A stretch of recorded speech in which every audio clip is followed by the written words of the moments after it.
Alléluia. Alléluia. Alléluia.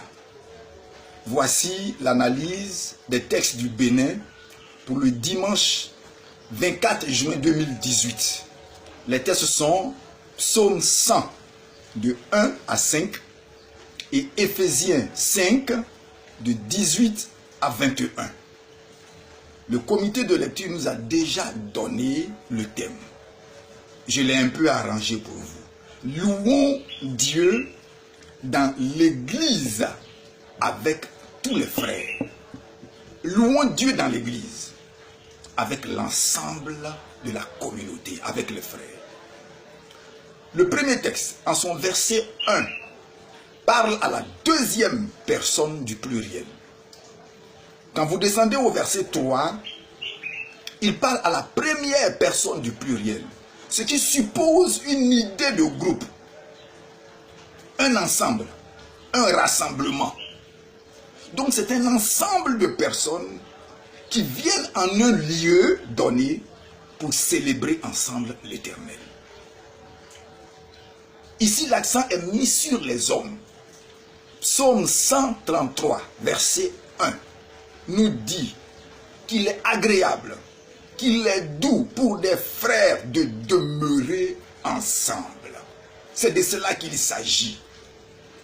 Dieu prend plaisir au groupe. Dieu prend plaisir au rassemblement. Dieu prend plaisir aux assemblées, non pas assemblées politiques, pas assemblée du village, pas assemblée pour faire une association, mais une assemblée où son nom sera invoqué, où le nom de Jésus sera proclamé, pour que Dieu soit adoré. Matthieu 18, verset 20, c'est Jésus qui parle. Il dit là, 2 ou 3 sont assemblés en mon nom. Moi aussi, je participe à cette assemblée. Je suis au milieu d'eux. J'y participe. Je suis présent. Donc ici, Dieu parle d'idées de groupe, de personnes qui sont ensemble. Écoutez, écoutez. Laissez-moi vous dire quelque chose. On peut former un groupe et ne pas être ensemble. On peut former une assemblée et ne pas avoir de cohésion. Or, le psaume 133, je vous l'ai dit, au verset 1, lâche le mot. Qu'il est agréable, qu'il est doux pour des frères de demeurer ensemble. C'est le mot demeurer. Demeurer veut dire aussi habiter.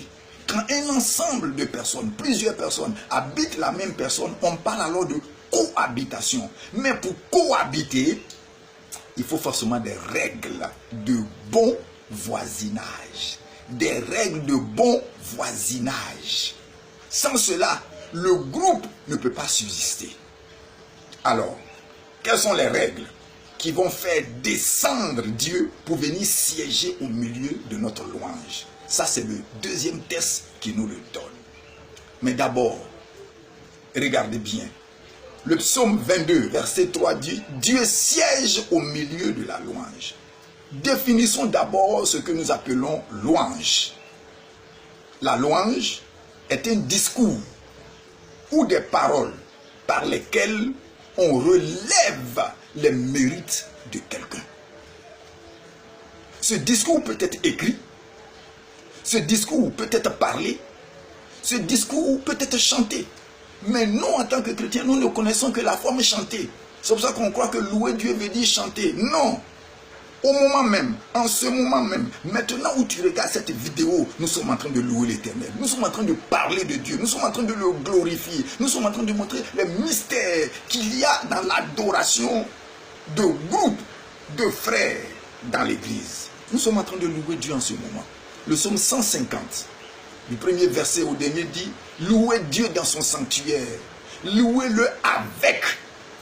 Ce n'est pas le tambourin qui loue Dieu. Ce n'est pas la guitare qui loue Dieu. C'est nous qui louons Dieu. Mais accompagnez, nous louons Dieu avec les tambourins, avec des danses. Maintenant, nous pouvons former une cohésion. Maintenant, nous pouvons former un ensemble de chrétiens. Regardez la première lecture. Je vais vous donner maintenant les règles de fonctionnement d'un groupe de chrétiens qui veulent adorer, qui veulent louer Dieu. Première lecture, verset 1. On nous dit, venez avec joie, vous tous habitants de la terre. Première règle, la joie. Venez avec allégresse en sa présence. Quand tu quittes chez toi la maison, pour aller dans la maison de Dieu, la joie doit t'animer. Si tu supposes que tu as déjà réglé tes problèmes avec ta femme, avec tes enfants, avec tout le monde dans la maison, ton cœur ne doit pas avoir de rancune quand tu vas à l'église. Tu dois être en paix et dans la joie. Première chose, la joie.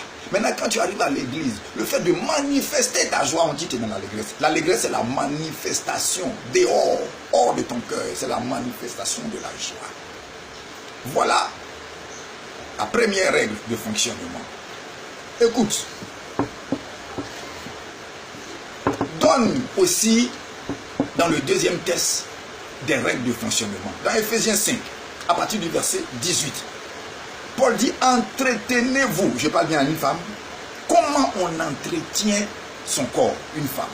Elle se lave, elle se pommade, elle se maquille, elle fait les pédicures et les manicures, pour rester quoi? Pour rester toujours belle, pour être toujours aimée de son mari, pour susciter toujours l'amour et l'envie. Donc entretenir, une église doit s'entretenir avec les choses que je vais citer. Première chose, ne vous enivrez pas de vin, c'est de la débauche, mais au contraire, soyez remplis du Saint-Esprit. Comment être rempli du Saint-Esprit dans l'assemblée? Il va vous donner maintenant le secret.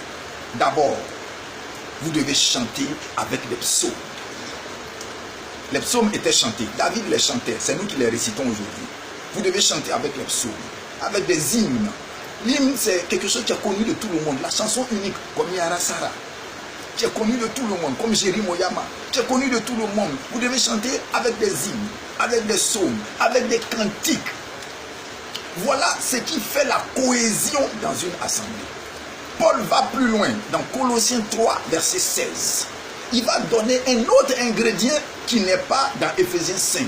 En parlant de la même situation, il dit aux Colossiens que la parole de Dieu habite abondamment au milieu de vous. Une église qui ne va que chanter, qui ne connaît ni les secrets de la Bible, ni la parole, qui ne sait pas comment combattre le diable, qui ne sait pas comment s'arrêter, comment faire des offrandes, qui ne connaît rien dans la parole de Dieu.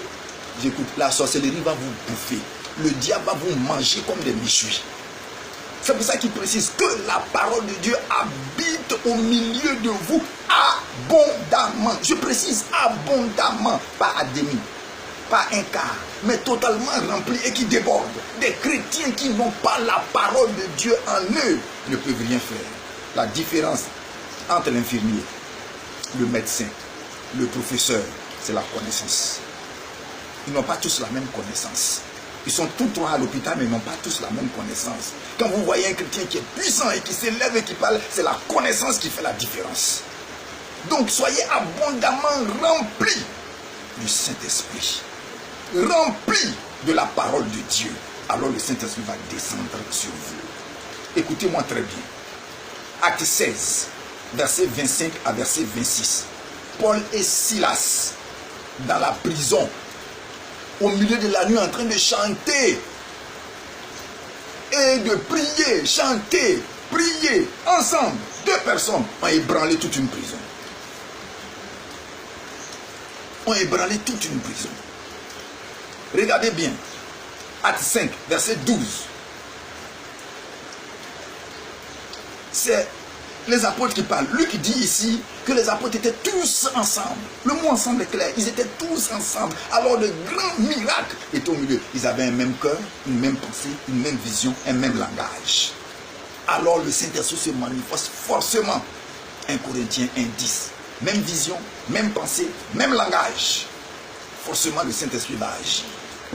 Et je vous donne une dernière parole. Quand vous êtes rempli du Saint-Esprit, imbu du Saint-Esprit, et que la parole de Dieu habite au milieu de vous, que vous êtes allé chercher la force à l'église, maintenant tu peux aller chez toi à la maison pour effrayer le diable, pour chasser les sorciers.